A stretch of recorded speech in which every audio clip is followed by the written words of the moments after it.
Eh bien salut tout le monde, c'est Luc de chez Paris, j'espère que vous allez tous très bien. Bienvenue aujourd'hui pour la deuxième vidéo de cette semaine conseil. Et aujourd'hui on va parler gecko à crête. Petit rappel, cette semaine tous les soirs à 18 h une nouvelle vidéo. Et à chaque fois un nouveau thème et ça s'affiche juste en dessous. Pour les personnes qui ne sont pas abonnées, vous savez ce qu'il vous reste à faire. Vous allez apprendre plein de choses. Et pour vous faciliter la vie, à chaque fois vous retrouverez dans la description le lien de toutes les autres vidéos. Alors le gecko à crête, c'est un gecko originaire de Nouvelle-Calédonie qui est plutôt arboricole, qui vit à une hauteur moyenne de 2 mètres, 2 mètres 50 dans la nature et qui est vraiment très particulier. Tu vas me sauter dessus, je te vois. Je sais que tu as envie de me sauter sur le visage, mais tu dois pas le faire. Et tu le feras pas. Alors, comme vous l'avez peut-être remarqué, ma femelle, il lui manque sa queue derrière. Alors, pour information, les geckos à crête que je maintiens sont des animaux que j'ai sauvés dans un magasin il y a maintenant 4-5 ans. Et vous comprendrez du coup certaines choses au fur et à mesure de la vidéo. Fini de discuter, passons maintenant au premier conseil. Alors le premier conseil que j'ai à vous donner concerne la taille du terrarium. Souvent on va entendre que c'est un animal qui a besoin de grands terrariums, très larges, très hauts. Et c'est pas faux. Mais il y a quand même des choses à savoir, surtout si vous débutez. Par exemple, pour un gecko à crête qui va être juvénile, moi personnellement je conseille du 45, 45, 45. Pourquoi pas plus? Tout simplement car quand il est petit, il va falloir l'observer pour être sûr déjà qu'il puisse bien, qu'il ait une bonne croissance, qu'il grandit bien. Lui, il va devoir se nourrir, donc si vous lui donnez des insectes dans un terrarium comme il y a juste derrière ou un terrarium encore plus grand, et votre gecko à crête qui fait 5-10 cm, il va peut-être un peu galérer à trouver les insectes, surtout qu'il n'est pas habitué et du coup, même quand il en trouvera un, il y a une chance sur deux, il y a de fortes chances qu'il se loupe et qu'il n'arrive pas à l'attraper. Et après, il y a aussi la taille du terrarium qui peut donner du stress, mais ça, tout dépend comment on fait l'aménagement du terrarium. Si le terrarium est très grand mais qu'il y a plein de branches et tout, il n'y a pas vraiment de raison qui stresse à l'intérieur. Donc la taille du terrarium c'est vraiment très important. Personnellement, moi je vous conseille pour un juvénile 45, 45, 45, un subadulte 60, 60, 60 et un adulte de belle taille 60, 60, 90 de hauteur. C'est un animal qui a besoin de beaucoup de hauteur. Derrière moi c'est un 60, 60, 60 et je vous explique tout de suite pourquoi j'ai décidé de partir sur un terrarium comme celui-ci. Pour ma femelle. Ma femelle, elle a 60, 60, 60 pour la raison suivante, c'est qu'un gecko à crête, quand il va se déplacer, il va utiliser ses pattes qui ont un effet, en fait, en dessous les pattes, il a comme des petites poils, d'accord, qui vont lui permettre de s'adapter à toutes les parois et il va utiliser énormément sa queue quand il va sauter pour s'accrocher. Un peu comme le marsupilami, si vous voulez. Du coup, ma femelle, je l'avais mis dans 60, 60, 90, sauf que quand elle sautait, une fois sur deux, elle se mangeait la tronche au sol, parce qu'elle avait le réflexe qu'elle avait d'utiliser sa queue pour pouvoir s'accrocher. Sauf qu'en fait, elle l'avait plus. Par mesure de sécurité, et après je peux entendre qu'on puisse dire oui mais Luc 90 c'était peut-être bien. J'ai préféré la passer là-dedans. Elle se nourrit beaucoup plus facilement, elle a beaucoup moins de difficultés qu'avant, elle a repris du poil de la bête. Donc voilà, après on peut avoir les meilleures suggestions au monde, au final il faut tout le temps s'adapter à l'animal qu'on a face à soi. Et en plus de ça, elle est d'un petit gabarit, elle fait la taille d'un subadulte normal, étant donné que quand elle était petite, elle avait énormément de carences alimentaires. Du coup, la taille lui suffit amplement. Voilà concernant la taille du terrarium, je fais un petit récap, 45, 45, 45 juvénile, 60, 60, 60 subadulte et 60, 60, 90 pour un adulte. Après, on peut mettre un couple ou non, personnellement je le fais pas et je le déconseille, mais après, chacun son avis. Et encore une fois, ça dépend des individus qu'on a entre les mains.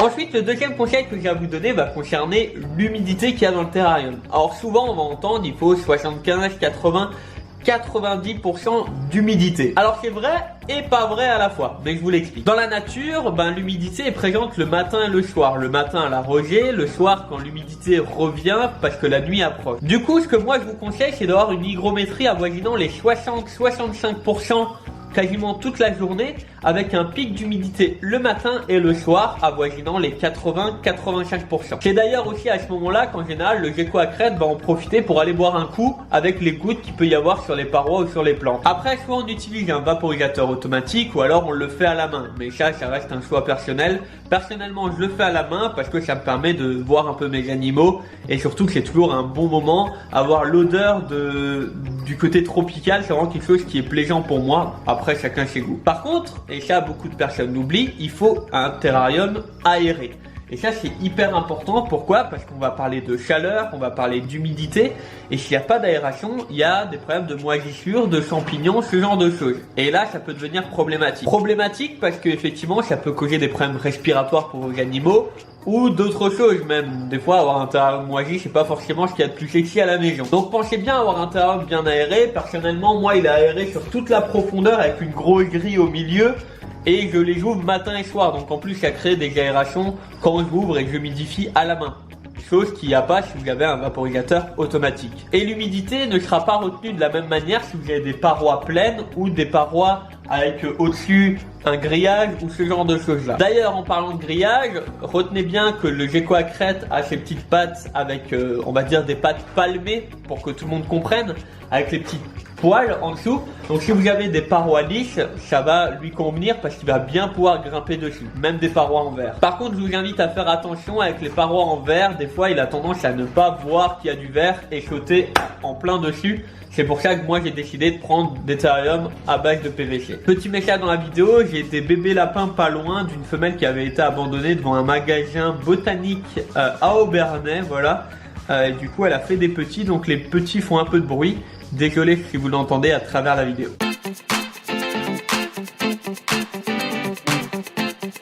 Alors le troisième conseil que j'ai à vous donner va concerner la nourriture, parce que souvent c'est quelque chose, on se dit ça mange des insectes, un peu de fruits, c'est très bien. Alors oui et non à la fois. Alors effectivement c'est un animal qui est insectivore, frugivore. Donc souvent ce qu'on va trouver c'est ouais je donne des insectes une fois de temps en temps.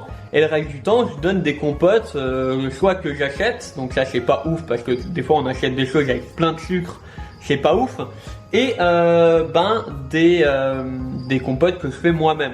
Alors première chose qu'il faut savoir, c'est que dans la nature, effectivement, c'est des geckos qui vont manger ce qu'ils trouvent. Voilà, admettons, alors c'est un exemple, hein, après je sais pas vraiment s'ils peuvent en trouver, mais bon, voilà. Ils trouvent une banane qui est à moitié pourrie, ils vont la manger, d'accord? Ils vont clairement croquer dans la partie de la banane. Mais souvent, ce qu'on oublie, c'est que nous, quand on fait une compote, on cuit les fruits avant de les mixer pour en faire une compote. Mais du coup, un fruit qui est cuit est beaucoup moins nutritif. Donc voilà, c'est toujours important de bien prendre ça en compte. Et après, faire une compote à base de fruits crus, c'est pas forcément évident, ça pourrit très vite parce que voilà, il n'y a rien d'hygiénique entre guillemets. J'ai pu tester, il y en a même je crois sur ma chaîne YouTube d'il y a 3, 4, 5 ans peut-être. Et avec le recul, c'était pas forcément génial. Donc moi, depuis quelques temps, j'ai trouvé vraiment un produit qui fonctionne très bien. C'est le Repashy. C'est une nourriture en poudre à base de fruits complets et à base d'insectes très nutritifs. Dedans, vous trouvez des chenilles, vous trouvez plein de choses, mais c'est en poudre. Donc je vais vous montrer ça. Voilà, c'est que de la poudre à l'intérieur. Donc ce que je vais faire, je vais le mettre là-dedans et comme ça vous allez pouvoir voir. Voilà, donc en fait, si vous voulez, dedans, c'est une sorte de poudre. C'est un peu comme du lait en poudre peut-être, c'est quelque chose un peu dans le même style. Et ensuite, vous avez juste à l'humidifier. Donc vous mettez de l'eau. Voilà, on va mettre un peu d'eau. Vous remuez. Et le but, c'est d'avoir une texture un peu comme du ketchup. Voilà, ça donne quelque chose d'un peu comme ça là. Alors c'est pas sexy, hein, on est d'accord. Mais par contre c'est très nutritif et très bon. Alors quand je dis très bon, pas pour nous hein, mais pour eux c'est très bon. En plus de ça, c'est enrichi en vitamines, en calcium et en plein d'autres nutriments, ce qui fait que ça devient vraiment une nourriture qu'on peut considérer comme principale, d'accord, mais qui est surtout très riche et très variée. Il faut jamais oublier que les animaux qu'on maintient au final dans la nature trouvent beaucoup plus d'insectes variés que ce que nous on peut leur apporter, avec des grillons, des colamboles, des blattes, enfin ce genre de choses. Dans la nature, il y en a des milliers. Et qui dit milliers d'insectes, dit milliers de nutriments différents également. Dans le conseil suivant, je vais vous parler de 2-3 petites choses et on leur donnera à manger d'ailleurs. Bon, et dernier élément à prendre en compte, si vous donnez quand même de la nourriture que vous faites vous-même à vos geckos à crête, évitez tout ce qui est agrumes, du style mandarine, clémentine, enfin toutes ces choses-là, qui vont être en fait très acides. Et du coup, ça va créer des diarrhées à votre légère. Et qui dit diarrhée, dit risque de mortalité derrière.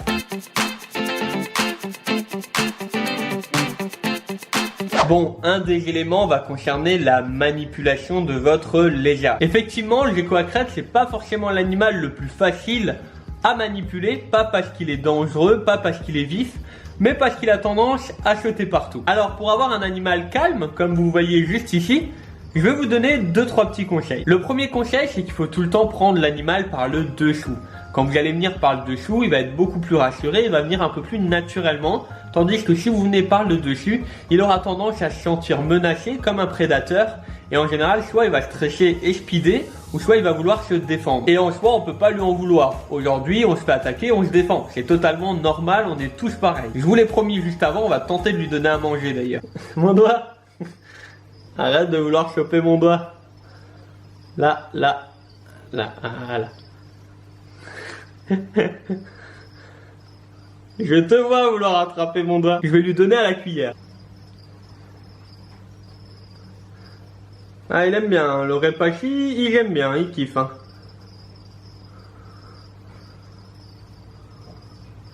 Voilà, je vous ai cherché le mâle et vous avez un autre exemple, tout simplement d'un gecko à crête qui se tient avec la queue. Vous voyez comment il est? La queue, lui sert un peu de grappin pour pouvoir se tenir aux branches. Bon, là c'est mon doigt pour le cas, mais voilà. Donc là vous avez le mâle. Donc tout ça pour vous dire comme quoi il faut éviter de les manipuler par la queue. Tout simplement car c'est des lézards, donc ils ont la possibilité de faire ce qu'on appelle une autonomie, c'est-à-dire qu'il va clairement couper sa queue et au final ça donnera comme la femelle, c'est-à-dire un gecko qui n'en a plus du tout parce qu'elle repousse pas forcément chez tous les lézards. Lui prend son repas tranquille. Il est bien, il est bien. Non, demain il a fini. Voilà, donc le manipuler par dessous, ne pas l'attraper par la queue. Je vais vous montrer simplement ce que ça fait si je lui touche simplement au niveau de l'arrière. Voilà. Et il va automatiquement décoller parce que c'est un peu comme ça qu'il fonctionne. Dès qu'on touche vers l'arrière, il va vouloir aller vers l'avant. Et s'il a la possibilité de sauter, il le fera. Si on vient tranquillement par le dessous, il va monter, il va se mettre. Et là, on voit qu'il est en position de saut. On le voit clairement. Il se met automatiquement un peu en arrière pour pouvoir sauter. Donc, pas hésiter à lui détourner le regard. Voilà. Et pourquoi pas mettre sa main, pas au-dessus, comme j'ai voulu faire de base, d'instinct, mais devant. Vous voyez? Et là, du coup, il sautera d'un point de vue sécurité. Donc, on lui laisse, on ferme pas complètement la main. On lui laisse juste entrouvert. Et ce qui fait que s'il veut sauter, il passera pas entre vos doigts. Ça, c'est vraiment quelque chose pour éviter qu'il se crache par terre. Si vous êtes à 1m50, 2 mètres de haut, si vous êtes très grand d'ailleurs, mais 1m60, 1m80, ça peut vite faire mal. Maintenant, voilà, c'est un lézard. Voilà, faut avoir des réflexes parce que dans tous les cas, ça peut arriver. Et après, ça dépend des individus. Voilà, concernant la manipulation, la main légèrement ouverte pour éviter qu'il décolle par terre. Voilà, et tout le temps le refaire. Le manipuler par le dessous et ne pas l'attraper par la queue. C'est très important parce qu'un gecko à crête qui n'a plus de queue, c'est un gecko à crête handicapé, clairement. Hein. Il va pas pouvoir se déplacer comme un autre lézard. Ça me tenait quand même à cœur de vous montrer les deux, comme ça vous voyez la réalité de la chose. Tout n'est pas rose, même chez les lézards hein, et même sur la chaîne YouTube.